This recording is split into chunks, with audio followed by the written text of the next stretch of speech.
সকল দর্শনার্থীকে বলা হচ্ছে বড় মাছ সামনে থেকে আস্তে আস্তে এগিয়ে চলুন, চেপে উঠে চলে তুলুন, অপরকে যাওয়ার সুযোগ করে দিন, নিজেরা আস্তে আস্তে এগিয়ে চলুন। পিছনে অনেক দর্শনার্থী দাঁড়িয়ে পড়েছে।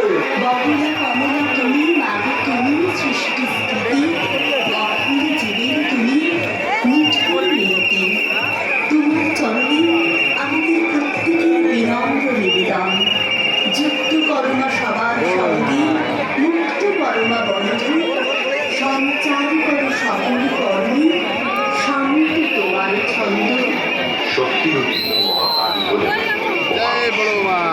দেবী দক্ষিণাকালী করাল